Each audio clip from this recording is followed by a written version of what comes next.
अस्सलाम वालेकुम viewers, welcome to my channel Mehakti Kahaniyan. हमारी आज की कहानी है अच्छी राह। बेटा, अजहर को वक्त नहीं मिल रहा है तो तुम खुद चली जाओ। इतने वक्त तक अपना घर छोड़ना ठीक नहीं है। अजहर का फ़ोन कल आया था ना, तुम्हारे पास क्या कह रहा था? बीना जी ने अपनी बेटी सना के हाथ से सुबह की चाय का कप लेते हुए कहा था। क्या अम्मी, आप भी? अभी 15 दिन भी नहीं हुए मुझे यहाँ आए, ऐसे बातें कर रही हैं जैसे अब ये मेरा घर ही नहीं है। सना ने अपनी माँ को कहा। ऐसा नहीं बेटा, अभी शादी को 2 महीने भी नहीं हुए तुम्हारे, और तुम 3 बार आ चुकी हो। कोई बात है? अच्छा नहीं लगता? माना कि अजहर और तुम अकेले रहते हो, लेकिन तुम लोगों का नया नया घर है, नया, और अभी नई नई शादी हुई है। कितने काम होते हैं अजहर को। अपना खाना पीना बेचारा कैसे कर रहा होगा, ऑफिस जाता होगा।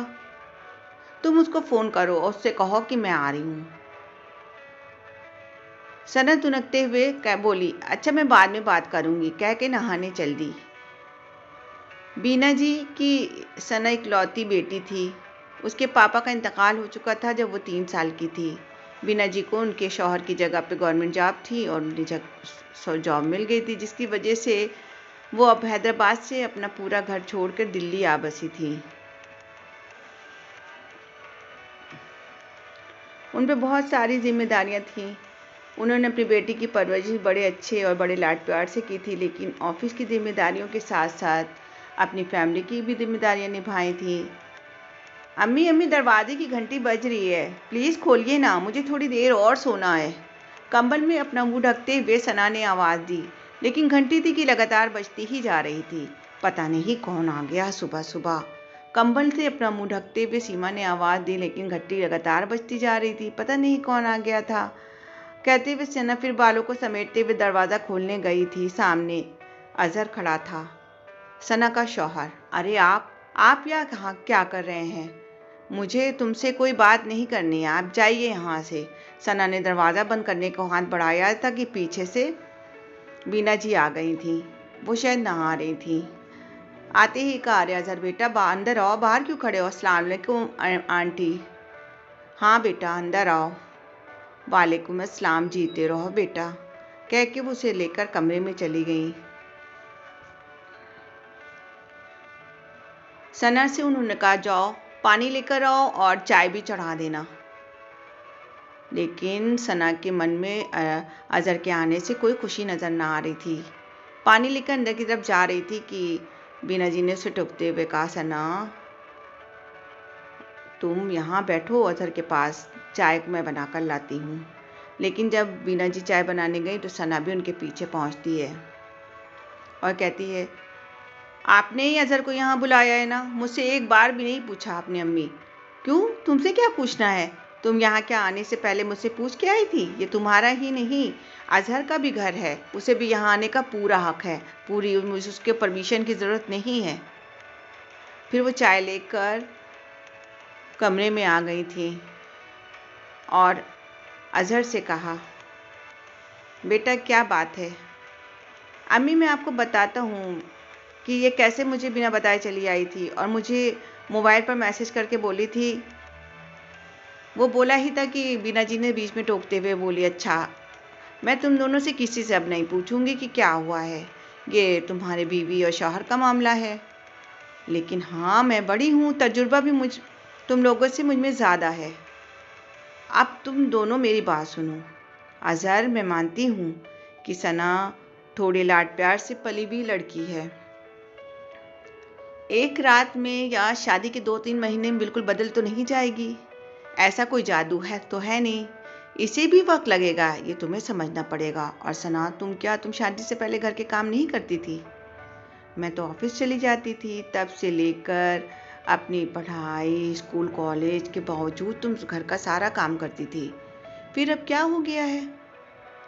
तुम्हारे साथ सोचो तो तुम्हारे साथ रहते नहीं हैं। तुम लोगों को खुद उन्होंने हक दे दिया कि अपनी ज़िंदगी अपने हिसाब से गुजारो, तब भी तुम लोग दोनों नहीं रह पा रहे हो, और उसकी भी तुम लोगों को कोई कदर नहीं है। तुम दोनों एक दूसरे के साथ ही नहीं निभा नहीं पा रहे हो। पढ़े लिखे होने के बावजूद इसे तो अनपढ़ ही लोग जानते हैं। सब लोगों को घर गृहस्थी चलाने की तजुर्बा होता है और हर एक में अपना घर, अपनी फैमिली को संभालने का तजुर्बा होता है। बीना जी ने जैसे सना और अजहर की जद्दोजहद को भांप लिया था। लेकिन अम्मी, सना ने बीच में बोलते हुए कहा, नहीं, मुझे कुछ सुनना नहीं है। मैं तो बस इतना जानती हूँ कि ताली कभी एक हाथ से नहीं बजती। कम या ज़्यादा दोनों को ही गलती होगी। घर बनाना कोई आसान काम नहीं है, लेकिन इतना मुश्किल भी नहीं है। अगर आपस में सिर्फ दिल लगाया जाए तो तुम दोनों एक दूसरे की इज्जत भी कर सकते हो, एक दूसरे को समझ भी सकते हो। एक दूसरे को सही गलत पे टोकना भी पड़ेगा, सुख हो या दुख। सफ़र साथ सिर्फ तुम्हारा होना चाहिए। लड़ना झगड़ना, रूठना मनाना, ये सब तो सफ़र में समय समय पर होता ही रहेगा।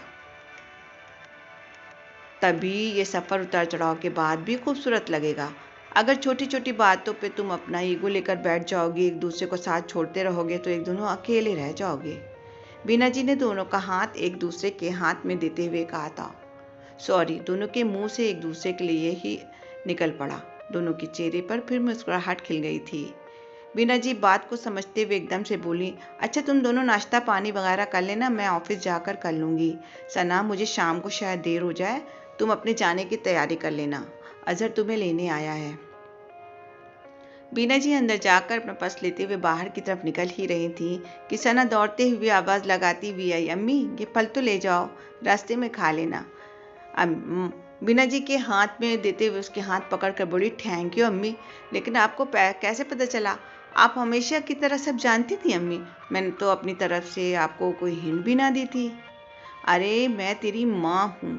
तेरी आंखों और चेहरे की मुस्कुराहट ऊपर नीचे होते ही समझ जाती हूँ कि तेरे दिल में क्या चल रहा है। घर संभालना तुम दोनों की जिम्मेदारी है।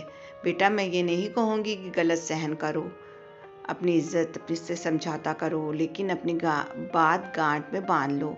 तुम्हारा एक एक कदम मेरी परवरिश को गलत और सही साबित करता है। आइंदा इस तरह आने की ज़रूरत नहीं है। अब तुम्हारा घर तुम्हारी ससुराल है, लेकिन ये घर भी तुम्हारा ही है। तुम आओ, इज्जत के साथ आओ, अब अजहर के साथ आओ, अजहर से पूछ के आओ। जाओ माँ, नहीं तो अजहर कहेगा कि माँ बेटी फिर बातों में लग गई। मैं शाम तक आती हूँ। बीना जी ने बड़े हल्के मन से ऑफिस की ओर चल दी थी। गाइस, आज के बदलते परिवेश में जहाँ घर गृहस्थी के मायने बदलते जा रहे हैं, वहाँ ज़रूरत है बीना जैसी माँओं की, जो बेटियों को केवल पढ़ाई लिखाई में ही नहीं सफल बनाती, बल्कि ज़िंदगी को खूबसूरत बनाने के लिए एक जिम्मेदार भी बनाती हैं। आपको हमारी बात कैसी लगी कमेंट करके ज़रूर बताइएगा।